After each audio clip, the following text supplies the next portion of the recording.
몇 년 전에 돌아가신 이어령 박사님은 우리나라의 대표적인 지성이라고 할 수 있습니다. 달리 표현하면 인본주의의 대표적인 권위자였다라고 말할 수 있을 것입니다.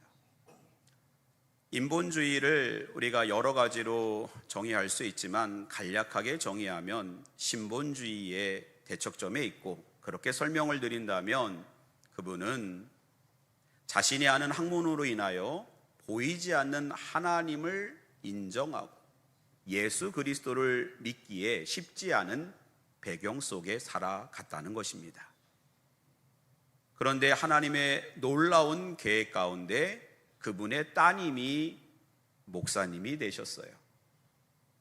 그리고 아버지를 위하여 열심히 중보하셨고 결국에는 전도했습니다.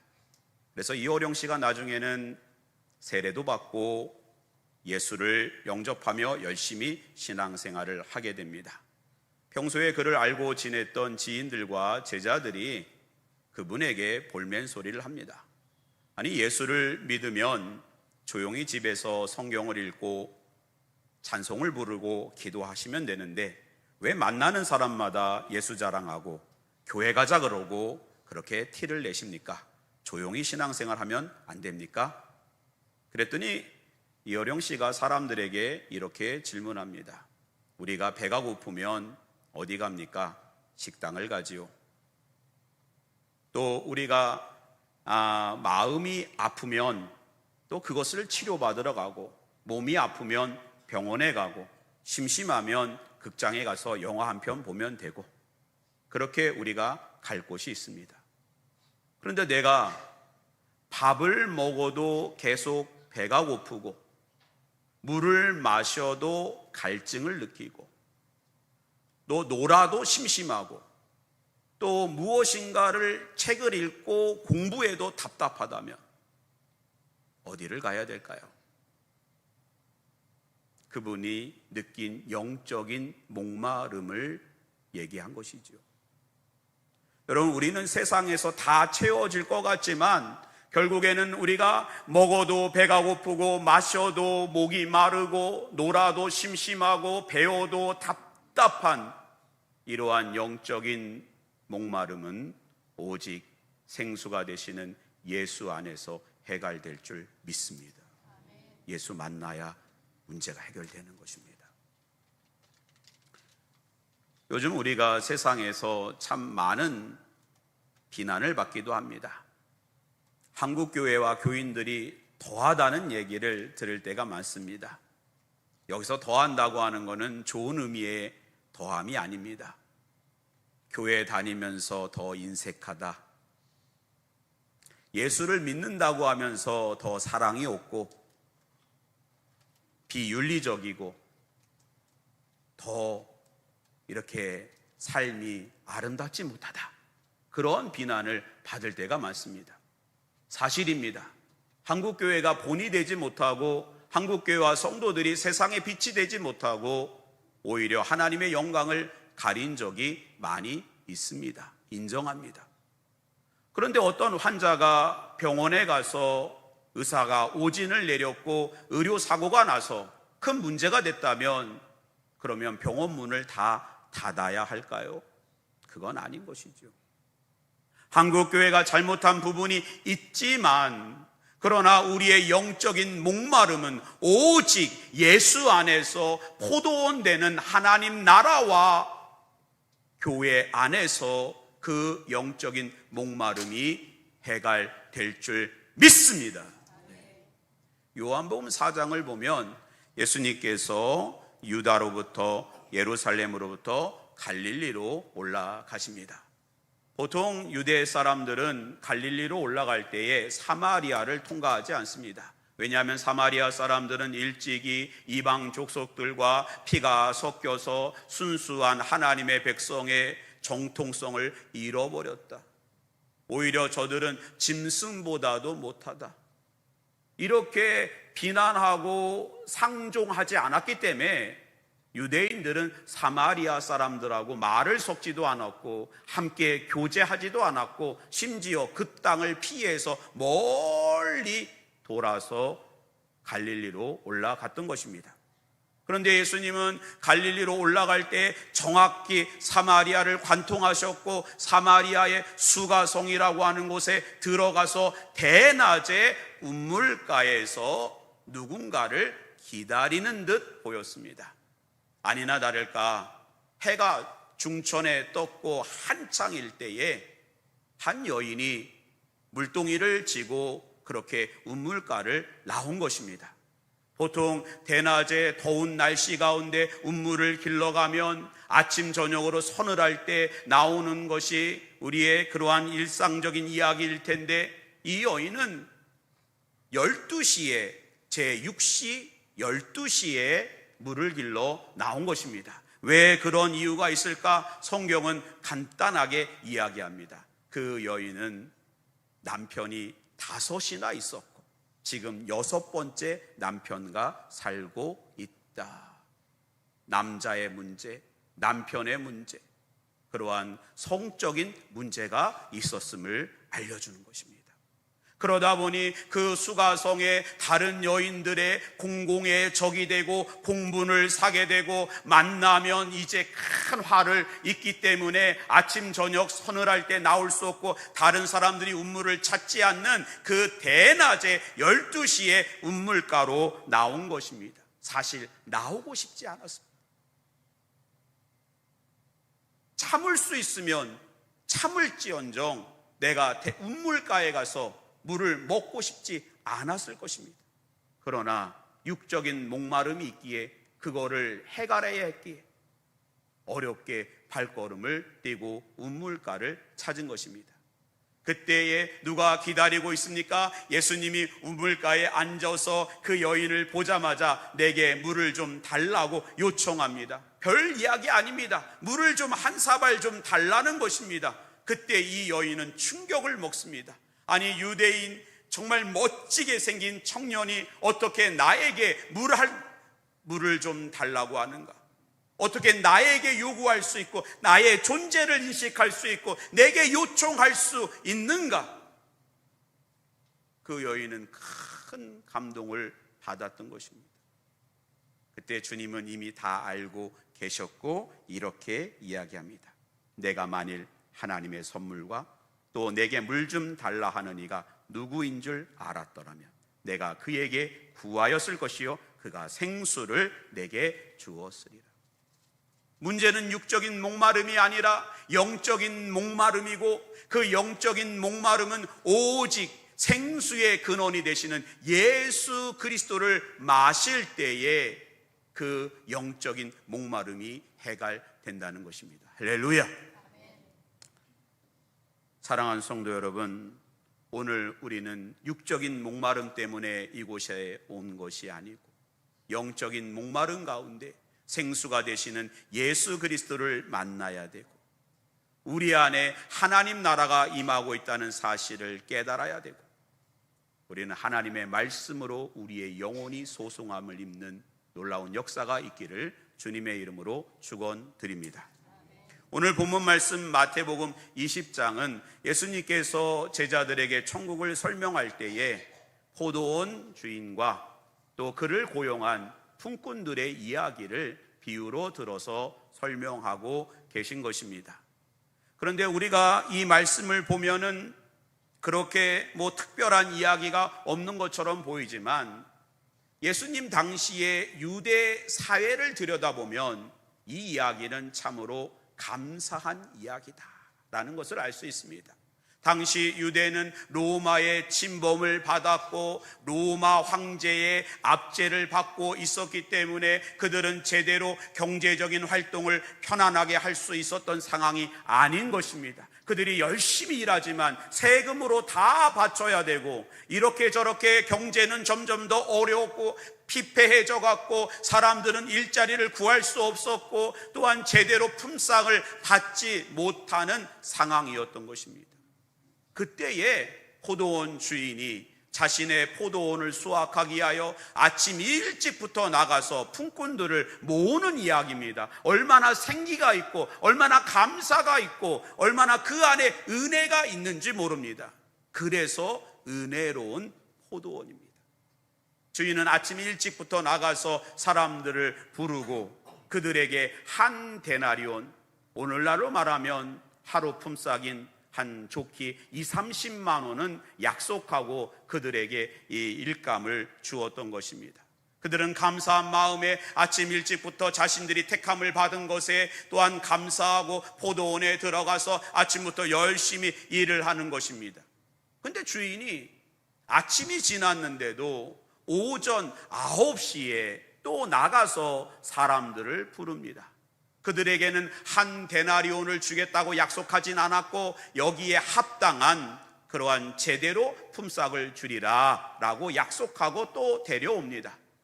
근데 또 낮 12시에도 가서 데려오고 오후 3시에 가서도 데려오고 6시면 모든 일이 끝나는 노동법에 아침 6시부터 저녁 6시까지인데 오후 5시에 가서도 바로 사람들을 데려옵니다. 5시에, 오후 5시에 가니까 많은 사람들이 있는 것은 아니지만 여전히 일감을 구하지 못해서 그 장터에서 놀고 있는 사람들이 있는 것입니다. 사실 그들은 품꾼으로서 가치는 없는 것입니다. 오후 3시까지 아무도 그들을 찾아주지 않았다고 하면 부족해도 한참 부족한 품꾼들입니다. 거의 이제 고용될 가능성이 제로에 가까운 그러한 상황입니다. 그런 사람들에게 주인이 불러서 일감을 주니 얼마나 감사하고 그 자체가 은혜로운 포도원인지 모릅니다. 드디어 오후 6시 모든 것이 이제 갈무리가 되고 포도원이 정리가 되고 이제 팔 물건들은 창고로 잘 보내지고 다 정리가 됩니다. 포도원 주인은 청지기와 함께 일꾼들을 불러서 정산하기 시작합니다. 그런데 보통은 아침 일찍부터 온 사람들에게 한 데나리온씩 약속한 것을 주어야 되는데 가장 마지막 오후 5시에 와서 1시간 정도밖에 일하지 않은 뭐 괴짝을 2번, 3번 이렇게 놨다 들었다 놨다 하면 지나가는 그 시간에 있는 사람들에게 정성껏 한 데나리온을 주는 것입니다. 얼마나 놀랍습니까? 1시간 일했는데 하루 온전한 품삯을 준 것입니다. 근데 그때부터 이제 복잡해지는 것입니다. 아침 일찍 온 사람들은 이제 계산을 해봅니다. 가장 마지막에 온 사람이 한 데나리온을 받았는데 이제 나는 아침 일찍부터 와서 고생했으니 충분히 최소한 서너 데나리온은 받을 수 있겠다. 이제 이번 달 일하지 않아도 충분히 먹고 살 수 있는 그러한 품삯을 얻게 되리라. 그런데 놀라운 사실은 5시에 들어온 사람도 한 데나리온, 3시에 들어온 사람, 12시에 들어온 사람, 9시에 들어온 사람, 아침 일찍 들어온 사람도 한 데나리온을 주니까 그때부터 사람들의 얼굴이 굳어지고 처음부터 들어와서 이런 사람들이 노골적으로 주인을 비난하고 원망하고 불평하고 소리를 지릅니다. 이럴 수는 없다. 이럴 수는 없다. 제대로 값을 주라고 이야기합니다. 그때 주인은 그들에게 조용히 얘기합니다. 너희가 나와 한 데나리온의 약속을 하지 않았느냐? 내 것이나 가지고 가라. 나중은 이 사람에게 너와 같이 주는 것은 내 뜻이니라. 이 사람들은 왜 원망과 불평으로 가득 찼을까요? 무엇이 잘못되었을까요? 오늘 1절 말씀 한번 같이 한번 읽어봅니다. 시작. 천국은 마치 품꾼을 얻어 포도원에 들여보내려고 이른 아침에 나간 집주인과 같으니. 여기서 중요한 것은 집주인입니다. 포도원 주인은 하나님입니다. 포도원은 교회요, 하나님 나라요, 우리가 함께 신앙생활하는 이 공동체입니다. 품꾼은요, 그 포도원의 부름을 받은 하나님의 백성 우리 자신을 설명하고 있는 것입니다. 여러분, 생명의 빛교회, 오늘 하나님께서 우리 가운데 불러주신 이 아름다운 신앙 공동체는 은혜로운 공동체요, 하나님의 구원의 방주요, 하늘 문을 여는 천국의 문이 되는 줄 믿으시기 바랍니다. 네. 그러므로 이 은혜로운 포도원, 포도원이 누군가에게는 은혜로운 이야기가 되지만 이 하나님의 뜻을, 포도원 주인의 뜻을 제대로 이해하지 못하면 매일같이 원망과 불평과 비난과 부정적인 생각으로 하나님의 나라에 들어갈 수가 없는 것입니다. 똑같은 포도원입니다. 똑같은 이야기입니다. 똑같은 한 데나리온의 품삯입니다. 오늘 우리는 이 가운데 하나님께서 주시는 분명한 뜻을 깨닫고 은혜로운 포도원 가운데 머무는 저와 여러분 되시기를 주님의 이름으로 축원드립니다. 무엇을 붙잡아야 될까요? 먼저 2절 말씀 같이 한번 읽어봅니다. 시작. 그가 하루 한 데나리온씩 품꾼들과 약속하여 포도원에 들여보내고. 하루 품삯이 어떻게 보면 그렇게 큰 돈은 아닐 것입니다. 그러나 당시에 하루하루 살기 어려운 그러한 유대 사회의 경제적인 피폐함 속에 하루의 품삯을 약속받고 하루의 일감이 보장되어졌다고 하는 것은 너무나도 큰 은혜요, 너무너무 감사한 일이 아닐 수 없습니다. 거기다 포도원 주인은 누굽니까? 천지 만물을 창조하시고 역사를 주관하시고 만군의 주 여호와 하나님이 바로 포도원 주인이 되십니다. 그 하나님께서 오늘 우리들을 부르셔서 한 데나리온이라고 하는 예수 그리스도를 언약하시고 약속하신 줄 믿으시기 바랍니다. 한 데나리온이 작은 것이 아닙니다. 예수 그리스도는 가장 완벽한 하나님의 언약이 되고 예수 그리스도의 십자가와 부활의 역사와 그를 믿는 가운데 주시는 이 구원의 은총과 은혜는 가장 완벽한 하나님의 선물입니다. 그러므로 가장 늦게 들어왔지만 그도 받아야 되는 하나님의 선물이고 20년, 30년 전에 시작한 이들에게도 하나님께서 반드시 주어야 되는 하나님의 은사요, 은총인 것입니다. 하나님, 저는 70년 전부터 신앙생활 했는데 왜 저에게는 그것밖에 안 주십니까? 참 모르는 얘기예요. 그러면 그분만 천국에 가야 됩니까? 여러분, 우리 모두를 오늘 비록 처음 교회에 왔지만 오늘 예수 그리스도를 처음 들었지만 그도 예수 십자가와 부활의 생명의 역사와 한 데나리온을 받아야 될 줄 믿습니다. 그 나머지는 하나님께서 더해 주시는 은사고 그것은 하나님께 있는 것이지 우리가 주장하고 요구하고 우리가 요청할 그러한 상황은 아닌 것입니다. 본래 우리들은 율법 아래에 있었고 율법을 통해서는 포도원에 제대로 들어갈 수가 없었고 새 언약 되시는 하나님의 나라를 바라볼 수도 없었습니다. 하나님은 사도 바울을 통하여 로마서 3장 21절 우리 가운데 이렇게 말씀하십니다. 이제는 율법 외에 하나님의 한 의가 나타났으니 율법과 선지자들에게 증거를 받은 것이다. 곧 예수 그리스도를 믿음으로 말미암아 모든 믿는 자에게 미치는 하나님의 의니 차별이 없느니라. 왜 하나님께서 차별 없이 한 데나리온씩을 주셨는지 분명히 우리 가운데 주시고 있는 것입니다. 우리에게 예수는 부족함이 없는 줄 믿으시기 바랍니다. 영국의 토플레이디라고 하는 목사님이 하나님 앞에 늘 정결하게 살기를 원했고 내가 이렇게 살면서 하나님 앞에 어떤 부분이 부족하고 어떤 죄를 짓고 있나 그날부터 자신의 말과 행동과 생각 가운데 하나님 앞에 죄라고 생각했던 것들을 적기 시작했는데 그 수가 작지 않습니다. 50년이라고 하는 것으로 계산을 해보니까 내가 하나님 앞에 짓는 말과 생각과 행동으로 짓는 죄가 1억 번이다라는 것을,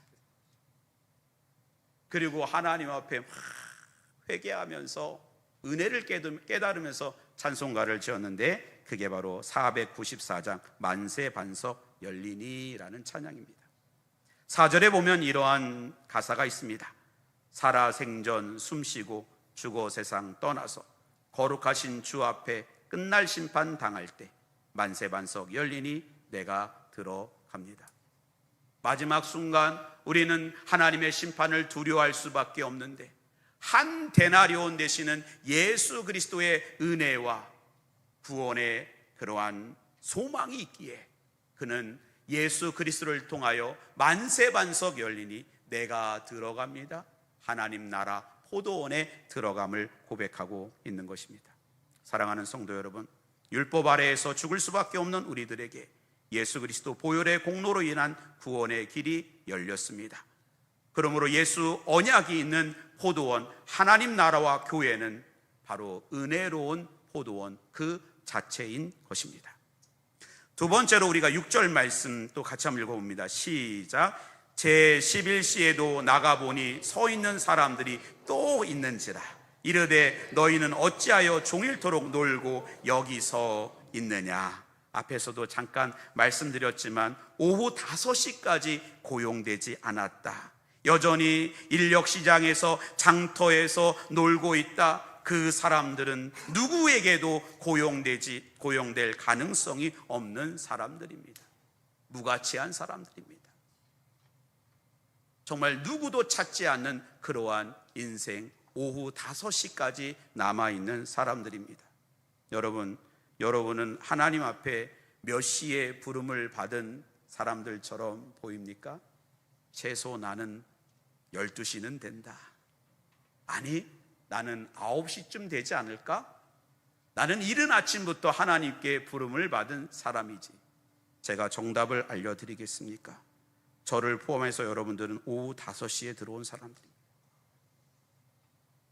우리는 본래 하나님을 믿을 수 있는 족속이 아닙니다. 하나님의 은혜를 받을 만한 가치가 있는 인생이 아니었습니다. 그러나 마지막에 그 누구도 우리를 찾지 않았지만 하나님은 우리를 부르셔서 오늘 의뢰놓은 포도원에 들어가게 하신 줄 믿으시기 바랍니다.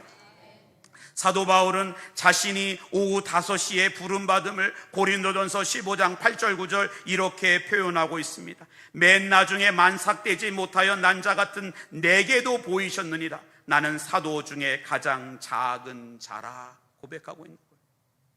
부활하신 예수님께서 게바에게 보이셨고 12 제자와 500여 명의 사람들에게 보이셨고 마지막 만삭되지 못한 자기에게도 보이셨다. 하나님, 저는 오후 5시에 오히려 예수를 핍박하던 사람이었습니다. 그러나 하나님은 저를 부르셨고 자녀 삼아 주셨고 이방인을 위한 택한 그릇이 되게 하셨나이다. 그 은혜를 노래하고 있는 것입니다. 제가 신학교를 다닐 때 제 동기 목사 중에 한 친구가 미국 시민권을 갖고 있었던 사모님과 결혼해서 LA에 살게 됩니다.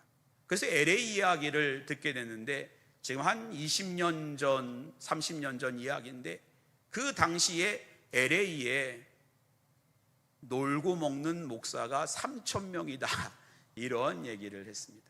아는 분은 아실 거예요. 이민 목회에 그렇게 많은 사람들이 목회할 수 없고 또 그러한 상황 속에서 많은 사람들이 목회자로 사역지로 그렇게 나아갈 수 없는 형편 가운데 있었던 것입니다. 이 목사님, 제 친구도 어떠한 교회도 어떠한 목사님도 청빙하지 않았습니다. 그러니까 맨날 전화해서 뭐 하고 있냐라고 하면 아이들과 야구하고 있어, 파크에서 산책하고 있어, 그런 얘기를 하더라고요. 그러다가 어느 날 이 목사님을 어떤 교회의 청년부 사역자로 부른 거예요. 그러니까 매일같이 교회에 가서 막 청년부들과 성경 공부하고 수련회하고 또 모든 활동을 SNS 또 페이스북을 너무 잘했는데 거기에 다 올리고 정말 청년들을 하나하나씩 세워서 그 부서가 어마어마하게 청년부가 부흥했다는 그러한 이야기를 전해 들었습니다. 여러분, 우리 역시 정말 그 누구도 찾지 않는 인생이지만 오늘 하나님께서 우리를 부르셔서 은혜로운 포도원에 들어가게 하셨고 주의 사명을 맡겨주셨기에 오늘 우리는 감사하며 하나님의 은혜를 노래하며 믿음의 주에 온전케 하신 예수를 바라보며 하나님 나라의 사명자로 날마다 세워지는 저와 여러분 되시기를 주님의 이름으로 축원드립니다. 마지막으로 16절 말씀 같이 한번 읽어보겠습니다. 시작. 이와 같이 나중된 자로서 먼저 되고 먼저 된 자로서 나중되리라. 여러분 가만히 생각해 보면 아침 일찍부터 나와서 땀을 뻘뻘 흘린 그러한 사람들, 그러한 품꾼들은 정말 고생만 한 것은 아니다라는 생각을 하게 됩니다. 그만큼 주인이 그 품꾼에 대하여 평가할 수 있는 시간이 훨씬 많은 것입니다. 아침 일찍부터 와서 땀을 뻘뻘 흘리고 부지런히 일을 하면 주인은 그 사람을 잘 주목해 보고 내일도 그 일을 맡기고 모레도 맡길 거고 어떨 때는 관리자로 맡길 것이고 승진을 할 것이고 월급이 올라갈 것이고 그 사람이 포도원에서 큰 성공을 가는 사업가로 얼마든지 변할 수 있는, 황골탈퇴할 수 있는 그러한 기회가 아닌가. 포도원 주인과 함께 할 수 있는 그러한 시간이 훨씬 더 많고 인정받을 시간이 많지 않았는가라는 생각을 하게 됩니다. 그런데 안타깝게도 이 한 데나리온 주인의 뜻을 온전히 이해하지 못하고 포도원 주인의 마음을 알지 못해서 그 포도원 주인을 비난하고 원망하고 불평했던 그는 하루 동안에 고생했던, 이전에 고생했던 모든 수고가 다 수포로 돌아가 버립니다. 여러분 이스라엘이 그렇지 않습니까? 일찍이 아브라함의 자손으로 그들이 하나님 앞에 부름을 받았고 모세를 통하여 십계명과 율법을 받았고 성막 가운데 임하시는 하나님의 영광을 바라봤고 제사를 통하여 하나님께 나아가 얼마나 많은 은혜들을 하나님께서 그들을 지켜볼 수 있는 그러한 많은 시간들이 있었겠습니까? 하나님의 은혜를 받을 만한 그런 얼마나 많은 사건들이 있었습니까? 그러나 그것을 원망하고 불평함으로 다 잃어버린 것입니다. 그래서 먼저 된 자가 나중되고 나중된 자가 먼저 된 것입니다. 여러분 모를 수 있는데 포도원 이 이야기는 2탄이 있습니다. 성경에는 없습니다. 그 다음날 제가 만든 이야기입니다. 그 다음날 주인은 포도원 수확이 너무 많이 남아 있어서 장터에 나가 일꾼들을 찾습니다. 전날 아침부터 아침 일찍 나온 그러한 정말 힘있고 건강해 보이는 일꾼들이 여전히 나와 있습니다. 그러나 포도원 주인은 그들에게 시선을 주지 않고 오후까지 놀고 있었고 은혜를 아는 그러한 사람들을 불러서 포도원에 들어가 잘 살았다는, 해피엔딩으로 끝났다는 그런 이야기가 성경에는 없지만 제 설교 노트에 적혀 있습니다. 사랑하는 성도 여러분, 먼저 된 자가 나중되고 나중된 자가 먼저 될 수 있는, 그래서 오늘 우리는 긴장해야 되고 하나님의 뜻을 붙잡고 우리가 끝까지 충성되이 은혜로운 포도원의 가치를 아는 저와 여러분 되시기를 주님의 이름으로 축원드립니다. 기도하겠습니다. 하나님, 우리는 과연 하나님 앞에 몇 시에 부름받은 품꾼이었을까요? 주님, 우리는 오후 5시 1시간밖에 남지 못한, 아무도 찾지 않고 이 세상에서는 존재감도 없었던 그러한 정말 벌레만도 못한 인생이었습니다. 오 주여, 우리를 불러 은혜로운 포도원에 들어가게 하시고 예수 그리스도라고 하는 한 데나리온의 가치를 깨달아 감사하며 나아갈 수 있도록 인도해 주시니 감사드립니다. 은혜로운 포도원에 영원히 머물며 주님과 동행하며 물된 동산을 이루어가는 생명의 빛교회 모든 성도들이 다 되게 하여 주옵소서. 예수님의 이름으로 기도드립니다. 아멘.